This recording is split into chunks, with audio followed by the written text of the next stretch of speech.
కానీ నేను ఏం చెయ్యాలి?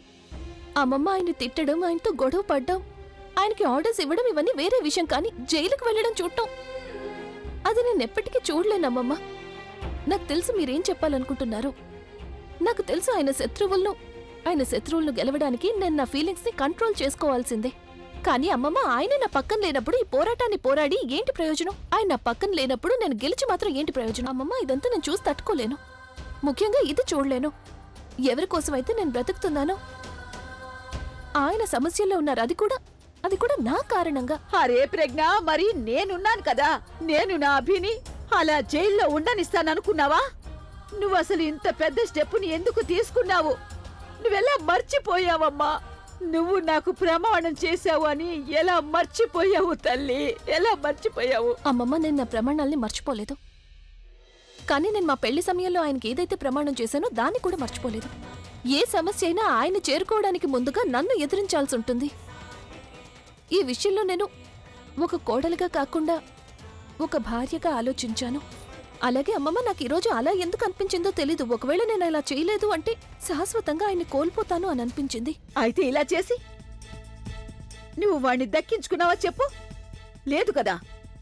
అరే, నువ్వు ఆ సమయంలో ఏదైనా చేసుండొచ్చు, కానీ ఇలా మాత్రం చేసుండకూడదు. నువ్వు శత్రువులకు నీ బలహీనత గురించి చెప్పావు. ఇప్పుడు ఆలియా ఇంకా తన్ను ఇప్పుడు నీ వెనకే పడుతూ ఉంటారు. ఎప్పటి వరకు అంటే నీ గురించి నిజం తెలిసేంత వరకు. ముందు నా మనవడు మాత్రమే సమస్యల్లో ఉండేవాడు. ఇప్పుడు నువ్వు కూడా సమస్యను కొని తెచ్చుకున్నావు. అరే, నువ్వైతే నీ ప్రతి పనికి కారణం చెప్తూ వచ్చావు. కానీ నేనెవరిని అడగాలి?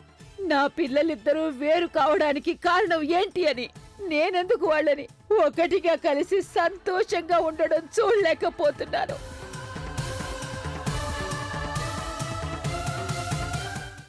ఈసారి మీరిద్దరూ విడిపోవడానికి కారణం ఎవరవుతారో తెలుసా నీకు? నువ్వే ప్రజ్ఞ, నువ్వే. చూడమ్మా, ఒకవేళ నువ్వు ఓడిపోతే అప్పుడు ఆ ఓటమికి కారణం కూడా నువ్వే అవుతావు. ఇక నేను నిన్ను క్షమించలేను ప్రజ్ఞ. ఎప్పటికీ నిన్ను క్షమించలేను. ప్లీజ్ అమ్మమ్మ, అలా అనకండి. ఇక నేను ఆయనకి ఎప్పుడూ దూరం కాను.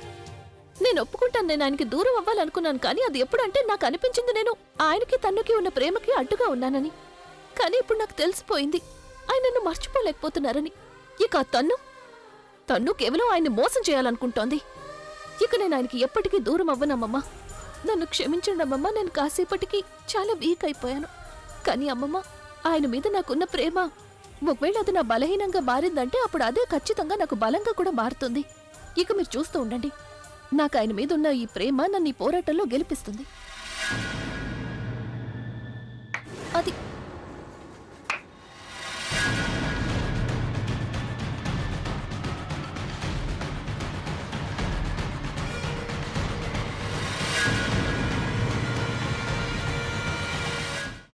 అమ్మా, అలాంటి వాళ్ళది నిజమైన ప్రేమ కాదు, అది వ్యామోహం.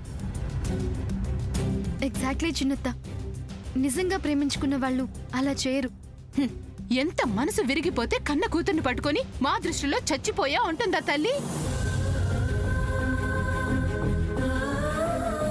అది సరే అమ్మా, తన కూతురుతో తన మాట అనేటప్పుడు ఆమె మాటల్లో వ్యథ, కళ్ళల్లో బాధ గమనించావమ్మా?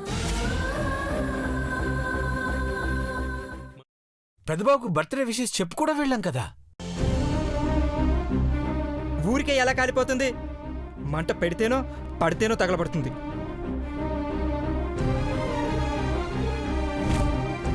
కరెక్ట్ చిన్నబాబు, నీకొచ్చినట్టే నాకు డౌట్ వచ్చింది. పార్వతే షర్టును తగలబెట్టిందనుకుంటా.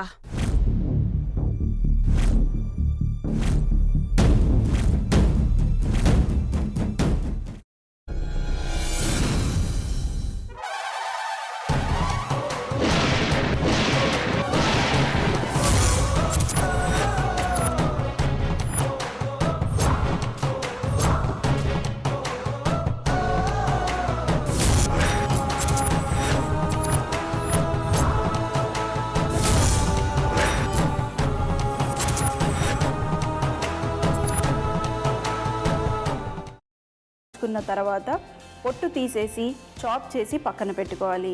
ఒక ప్యాన్లో కొద్దిగా నూనె వేడి చేసి అందులో ఆవాలు, మినప్పప్పు, శనగపప్పు, కరివేపాకు, సన్నగా తరిగి పెట్టుకున్న ఉల్లిపాయలు వేసుకుని 1 నిమిషం పాటు వేయించుకోవాలి. ఆ తర్వాత కాల్చి కట్ చేసి పెట్టుకున్న వంకాయని కూడా అందులో వేసుకుని బాగా మిక్స్ చేసి బౌల్లోకి ట్రాన్స్ఫర్ చేసుకుని అందులో తగినంత చిక్కటి పెరుగు లేదా పల్చటి పెరుగు వేసుకుని మిక్స్ చేసి అన్నంతో కానివ్వండి, చపాతీతో కానివ్వండి సర్వ్ చేసినా చాలా బాగుంటుంది.